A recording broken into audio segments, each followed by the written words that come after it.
Selamat datang mahasiswa semua dalam video pembelajaran mata kuliah konsep kecelakaan dan investigasi. Bersama saya Ade Astika Clara Sudarni selaku dosen pengampu mata kuliah konsep kecelakaan dan investigasi. Definisi dari mata kuliah ini akan membahas, mencari, menganalisis, dan mengevaluasi langkah-langkah perbaikan terkait dengan konsep kecelakaan dan investigasi dari suatu kecelakaan yang sudah terjadi maupun yang akan terjadi. Dan juga mata kuliah ini juga akan menganalisis penyebab utama terjadinya suatu kecelakaan kerja yang ditimbulkan dari segi manusia, alat kerja, maupun dengan lingkungan kerja. Sehingga capaian pembelajaran dari mata kuliah ini adalah mahasiswa mampu memahami konsep dasar dari kasus kecelakaan dan konsep dalam mengidentifikasi kondisi yang berbahaya. Mahasiswa mampu mengidentifikasi, mengevaluasi, serta menganalisis konsep kecelakaan dan identifikasi menggunakan metode-metode teknik identifikasi pengendalian bahaya. Dan yang ketiga adalah mahasiswa mampu menganalisis dan juga melaporkan serta menerapkan dalam metode investigasi kecelakaan. Oke, untuk materi kita hari ini adalah terkait dengan report beta. Sebelumnya ada yang sudah pernah tahu atau mungkin sudah mempelajari terkait dengan report beta belum? Belum ya. Oke. Nah hari ini kalau misalkan kita belum belajar terkait dengan report beta, sebenarnya kita akan belajar lebih ya report beta seperti apa. Jadi report beta itu selain metode-metode yang sebelumnya sudah Ibu ajarkan terkait dengan konsep investigasi kecelakaan, nah report beta itu akan mengarahkan kita bagaimana cara menganalisis pada kejadian-kejadian kecelakaan yang dia sifatnya adalah rumit ya. Jadi nanti rumitnya seberapa kita akan selesaikan analisisnya secara mendalam ya. Oke. Nah, untuk capaian pembelajaran pada siang hari ini adalah mampu mengevaluasi bahaya berdasarkan kasus yang dihadapi ya. Jadi kemarin Ibu bikinkan kelompok kan? Nah, di kelompok itu nanti masing-masing silakan nanti akan dikerjakan terkait dengan tugas yang Ibu bagi kemarin, case-nya seperti apa, baru nanti akan diselesaikan ke arah pembelajaran terkait dengan report beta ya. Itu yang pertama. Kemudian yang kedua, bagaimana cara menerapkan si report beta ini ya sebagai salah satu metode investigasi kecelakaan dan tahapnya pelaporannya khusus dengan menggunakan metode report beta. Nah, latar belakangnya apa? Latar belakang dari permasalahan ini yang kita tahu ya, kalau terkait dengan kecelakaan kerja, pastinya kan semuanya nggak bersifat sederhana, pastilah rumit ya. Kita harus mengumpulkan beberapa saksi, kemudian kita harus mengumpulkan beberapa bukti-bukti. Nah, oleh sebab ini, report beta itu adalah salah satu metode yang sangat cocok kita gunakan pada saat kondisi keadaan kecelakaannya itu adalah bersifat rumit. Nah, seperti hal yang kemarin kalau SCAT ya, SCAT itu metodenya kan untuk sederhana karena itu tipenya adalah sudah diplotkan. Nah, kalau untuk report ini karena dia sifat kecelakaannya skalanya adalah skala besar, otomatis kita bisa menganalisis sejauh mana kecelakaan itu bisa terjadi dan bagaimana cara kita menanggulanginya agar nanti kedepannya ya diharapkan metode ini bisa efektif dan bisa menyelesaikan. Ya, jadi metode besar kan tidak hanya seperti metode kecelakaan motor, ya, berarti kan ada kondisi di mana kecelakaan itu bisa mempengaruhi efek jangka panjangnya seperti apa. Nah, nanti biar tidak terjadi hal yang sama, oleh sebab itu metode ini digunakan untuk menyelesaikan kecelakaan-kecelakaan yang bersifat umum. Nah ini ya. Nah ini yang report beta itu ditemukan di tahun 1980 sampai 1990 yang fungsinya sebagai metode investigasi yang memulai analisisnya terkait dengan penyebab dasarnya, underlyingnya seperti apa, kemudian kondisi yang menyebabkan terjadinya karena apa, ya, sampai dengan penyebab langsungnya apa. Saya rasa di sini kalian sudah ingat ya atau sudah beberapa kali menggunakan metode yang seperti metode domino. Nah, tapi ini bedanya dengan domino apa? Bedanya dengan domino adalah kalau di report beta satu rangkaian proses itu sudah harus diselesaikan atau sudah harus ada bariernya. Jadi pembatasnya apa agar kejadian ini tidak bisa terulang. Ya. Nah, selain itu report beta digunakan untuk mengidentifikasi kesalahan yang tersembunyi. Jadi sampai yang tersembunyi pun, sampai ke akar-akarnya pun ya itu pasti akan terlihat konteksnya, ya akan terlihat oh ini kesalahannya di mana. Contohnya kesalahan tersembunyi yang dimaksud mengenai mengapa kebijakan belum dilaksanakan, atau mungkin juga mengapa itu tidak memiliki efek yang diinginkan. Contohnya di perusahaan sudah bikin rekomendasi banyak, tapi ternyata itu tidak bisa diterapkan atau misalkan gagal diterapkan. Contohnya apa? Perusahaan memiliki kewajiban terkait dengan penggunaan APD, tapi ternyata ketika pelaksanaan terjadi, oh APD-nya nggak sesuai nih, bisa jadi seperti itu. Oleh sebab itu kejadian-kejadian itu diistilahkan sebagai human error-nya yang seperti nyamuk, ya. Kira-kira ada yang punya gambaran nggak kenapa kok mengibaratkan kejadian itu diibaratkan sebagai nyamuk-nyamuk yang bisa menyebabkan yang namanya human error? Kira-kira dia bisa menjawabkan? Oke, boleh Reza. Jadi persamaan nyamuk dengan human error adalah keduanya sama-sama sulit dihilangkan sepenuhnya dan cenderung terus muncul meskipun sudah diusahakan pencegahannya. Nyamuk-nyamuk ini meskipun sudah diusir atau dibasmi akan tetap datang kembali. Begitu juga dengan human error yang meskipun sudah ada upaya pencegahan tetap saja bisa dapat terjadi. Baik, oke, terima kasih Reza. Jadi benar ya apa yang dikatakan sama Reza tadi. Jadi secara tidak langsung, ya kecelakaan itu pasti akan ada. Kalau kalian tahu persentase terbesar kecelakaan itu dari mana?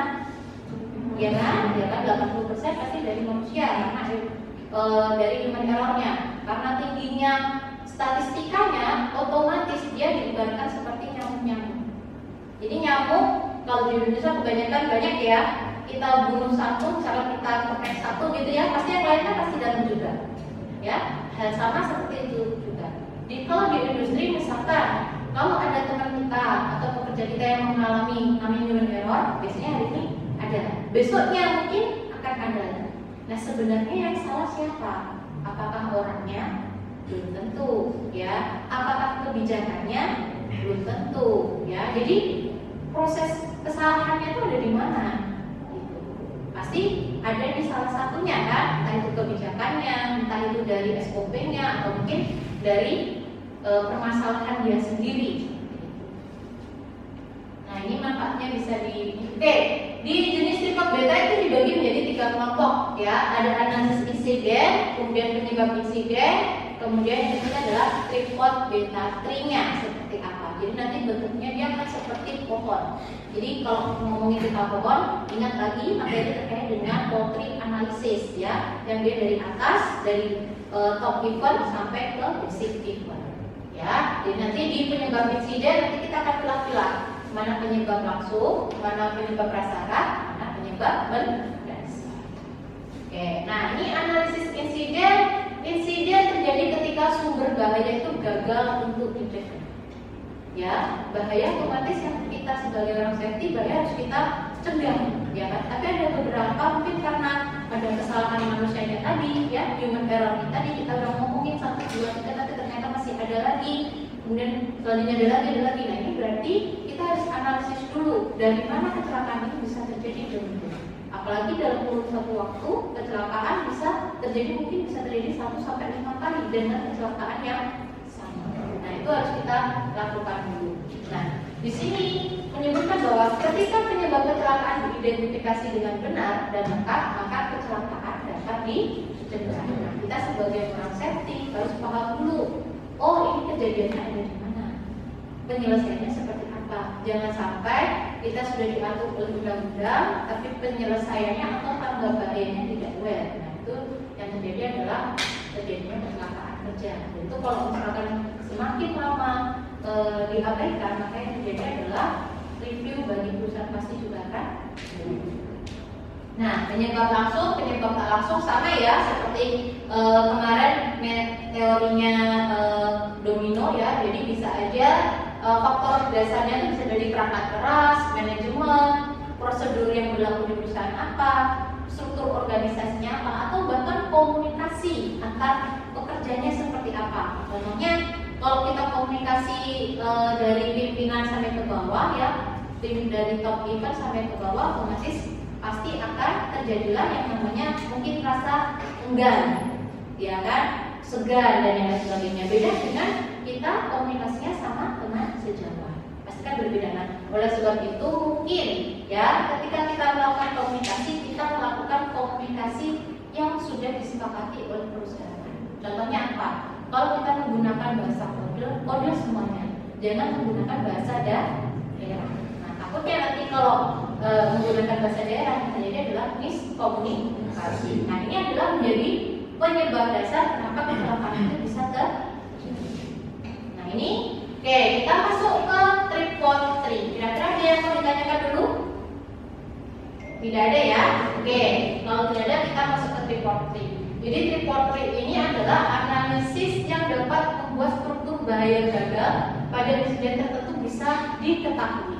Jadi di tripod 3 ini yang pertama itu biasanya apa yang sedang terjadi. Nah, apa yang sedang terjadi di sini kalian bisa menggunakan ya event. Jadi event besarnya seperti apa? Ya, penyebab utamanya dari apa? Jadi misalkan ada bahaya jatuh, berarti eventnya adalah terdapatnya korban jatuh pada area mana. Itu adalah sebagai eventnya. Kemudian pertanyaan yang kedua, bagaimana hal itu bisa terjadi? Bagaimana hal itu bisa terjadi? Maka dia masuk ke dalam hazard. Hazard itu adalah potensi bahaya. Jadi segala sesuatu itu anggapannya adalah potensi bahaya. Kira-kira mana nih yang menjadi malfungsinya atau sebagai penyebabnya ada di mana? Apakah memang pure dari human error-nya atau memang pure dari perusahaan atau dari prosedur-prosedurnya atau kebijakan-kebijakan. Terus yang terakhir itu adalah kenapa hal itu bisa terjadi. Nah, kalau hal itu bisa terjadi itu termasuk dari target atau cost of change. Jadi yang mau diubah apa? Yang mau diselesaikan apa? Jadi di dalam situ kita akan telusuri secara mendalam kira-kira hal apa saja yang mungkin bisa kita lakukan untuk mencegah kejadian yang akan datang. Oke, ya. Oke, tapi jangan lupa teman-teman ya, di dalam tripod 3 ini terdapat dua bagian sebelumnya. Jadi sebelum kita mendapatkan cost of change atau tadi yang disebut dengan target, dan juga ada objek atau terkait dengan hazardnya. Ya, nah kalau untuk di masing-masing ini harus ada pembatasnya. Artinya pembatasnya apa? Arti dari pembatas ini adalah untuk mencegah kejadian ini terjadi. Nah, kalau misalkan kejadian ini terjadi, katakanlah di perusahaan ada kecelakaan, otomatis kejadian ini dicegah oleh adanya barrier ini tadi, pembatasnya ini tadi. Nah, kalau misalkan ini terlewatkan atau ini mengalami kegagalan, yang terjadi adalah ya kecelakaan pasti akan terjadi. Oke, ya. Ada yang mau ditanyakan dulu? Belum ya? Oke, kalau belum kita coba ke bagian ini. Nah, ini adalah salah satu contoh terkait dengan tripod beta atau tripod 3 ya. Nah, di sini kita tetapkan dulu teman-teman. Kita tetapkan dulu kejadiannya apa. Kejadian besarnya apa sih? Misalkan terkait dengan peledakan bahan kimia, amonia atau yang lain sebagainya. Nah, kita masukkan itu menjadi event. Kalau di FTA kita mengingatnya sebagai top event. Kalau misalnya terkait dengan domino, pasti penyebab dasarnya apa? Ya, beda ya.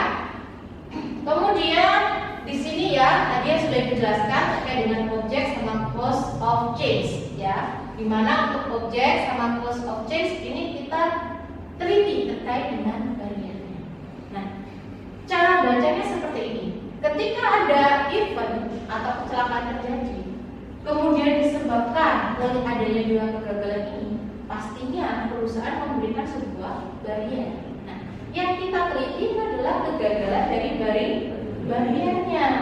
Jadi dari kedua gambar ini, ya, dari kedua gambar ini baik objek maupun cost of change ini memiliki barriernya sendiri-sendiri. Jadi kita bisa analisis teman-teman dari segi objeknya seperti apa atau dari segi hazardnya seperti apa?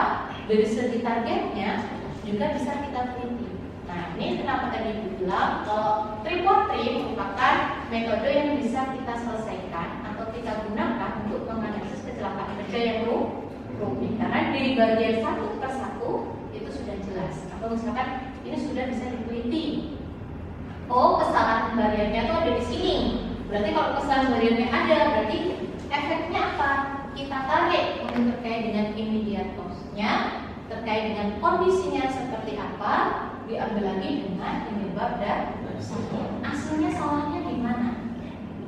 Kalau di perusahaan biasanya kan yang selalu disalahkan orangnya yang salah, human error. Oh, itu tidak bisa, tidak boleh, bukti-buktinya tidak cukup. Yang kita ambil dari segi underlying cause. Oke.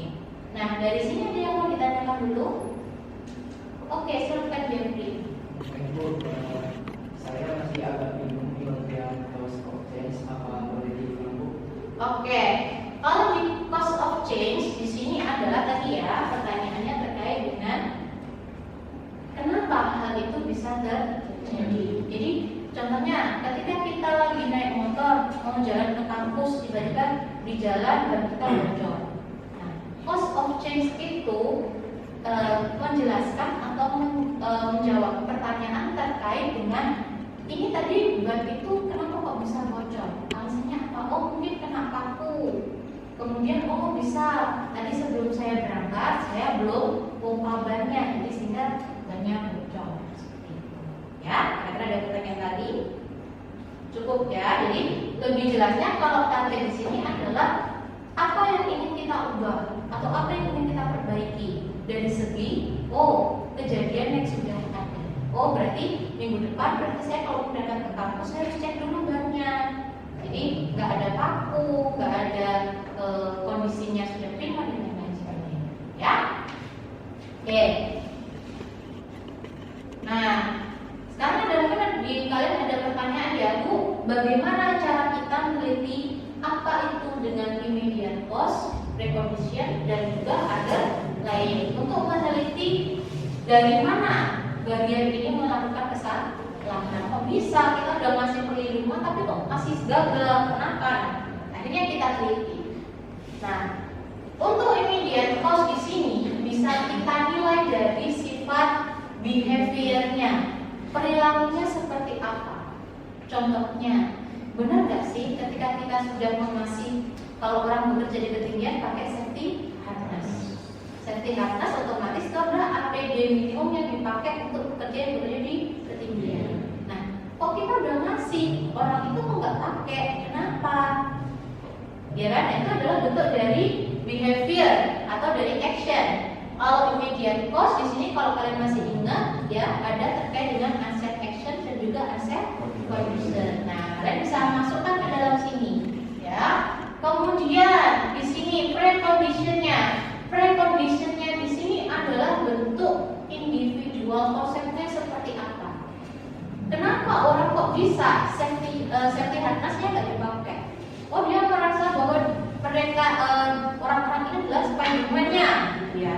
Jadi nggak usah pakai safety harnessnya, mereka udah merasa yakin oh saya nggak ada apa-apa. Oh, cuma tingginya cuma 2 meter kok, gitu. Berarti nggak ada apa-apa. Ya, saya boleh aja dong. Sehingga muncullah behavior yang buruk tajam. Ya. Kemudian di sini ada underlying cause. Jadi penyebab dasarnya apa?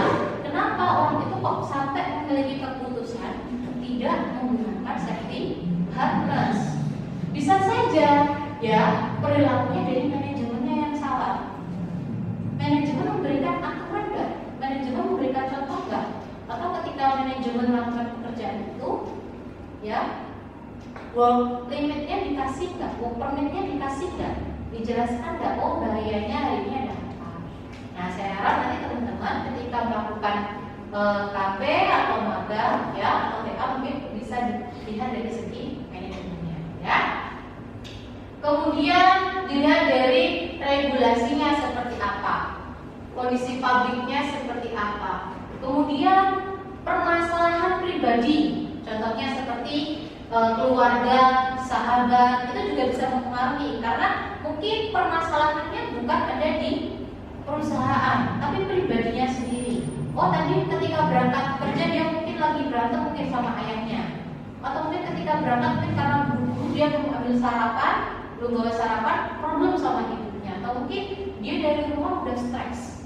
Nah itu juga bisa aja ya. Jadi diharapkannya underlying cause ini tidak hanya serta-merta disalahkan dari segi orangnya, tidak serta-merta disalahkan dari segi manajemennya, tapi kita juga harus memperdalaminya dari segi apa, oh ini benarkah yang salah itu dari orangnya sendiri, mungkin lingkungan sekitarnya mungkin yang kurang. Nah sehingga apabila kejadian ini berlangsung muncullah efek domino. Ya mungkin yang merasakan cuma satu orang, tapi efeknya pasti akan dirasakan oleh seluruh perusahaan. Apalagi kalau di perusahaan sering terjadinya fatality. Ya, fatality itu ada dua. Kalau nggak penyakit kronis, yang kedua adalah terkait dengan kematian. Nah, itu adalah jenis fatality. Ya, oke.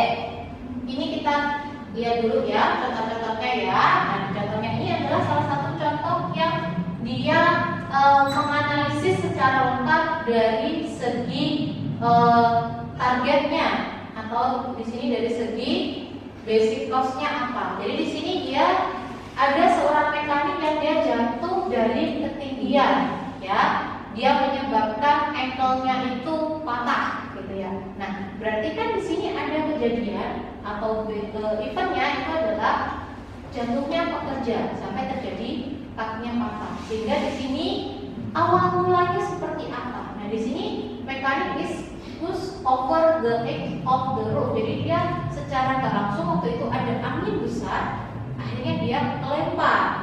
Nah, karena dia kelempar, otomatis kesalahannya di mana? Harusnya dikasih harness, ya kan? Nah, kenapa kok nggak pakai harness?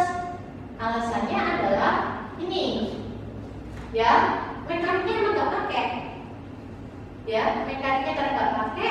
Kemudian untuk preconditionnya ini boleh teman-teman, kalau misalkan satu terkait dengan basic cost-nya itu dibagi menjadi dua atau ada dua precondition boleh. Jadi semakin lengkap, otomatis analisis kalian juga pasti akan dalam.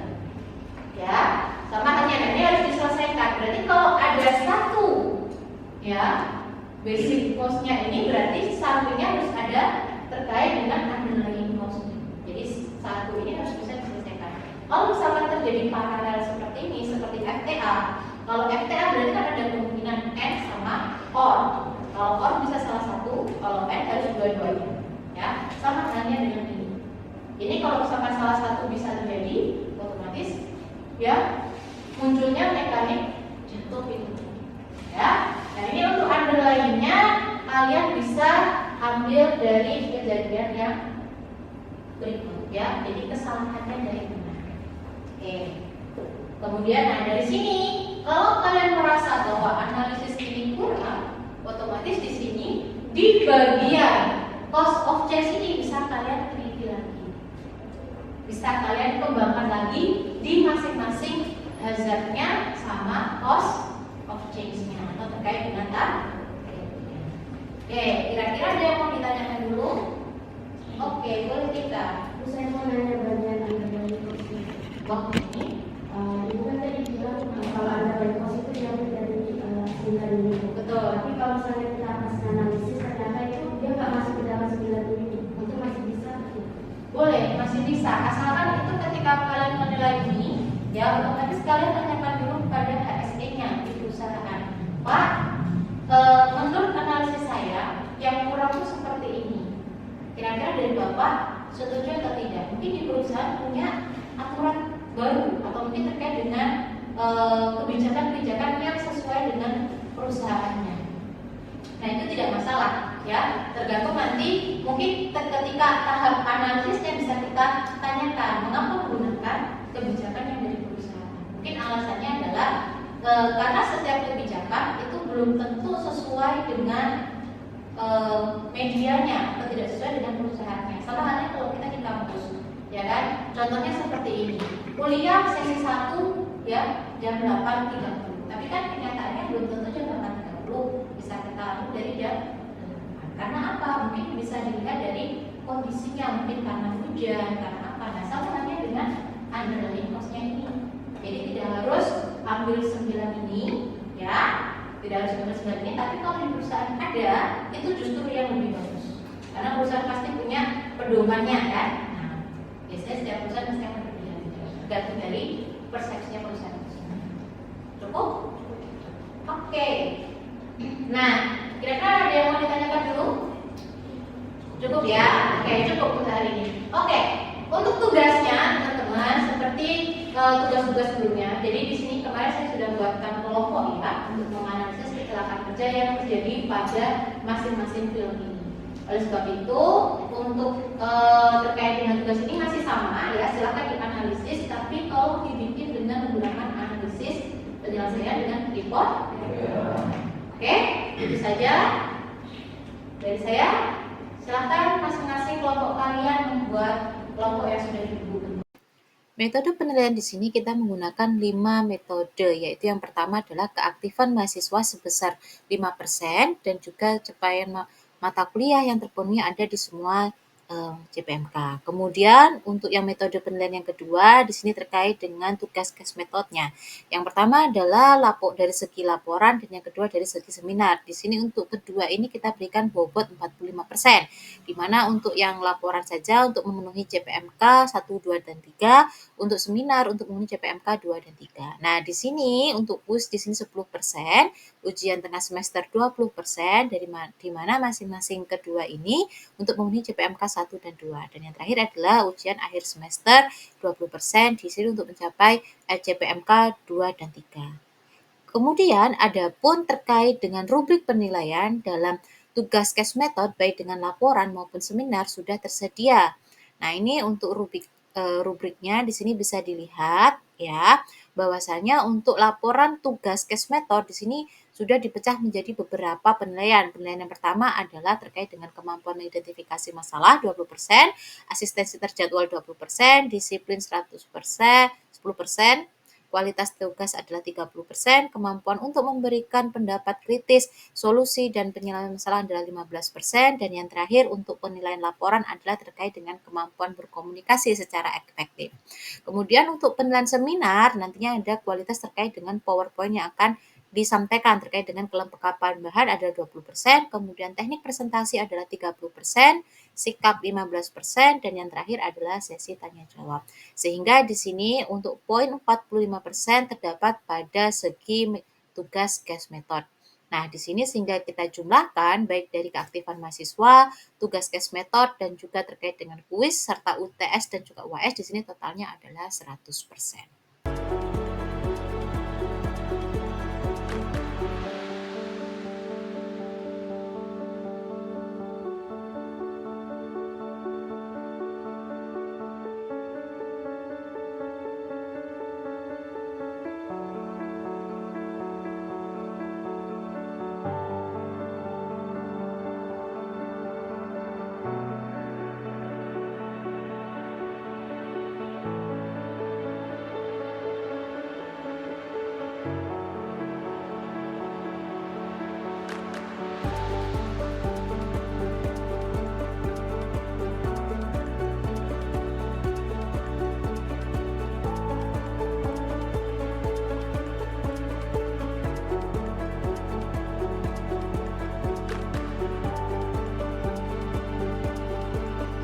Demikian pembelajaran kita pada siang hari ini. Semoga materi yang disampaikan dapat menambah pemahaman kalian tentang konsep kecelakaan dan pentingnya proses investigasi dalam dunia kerja. Dan jangan lupa untuk membaca referensi tambahan yang telah disediakan dan siapkan diri untuk diskusi di pertemuan selanjutnya. Sampai jumpa.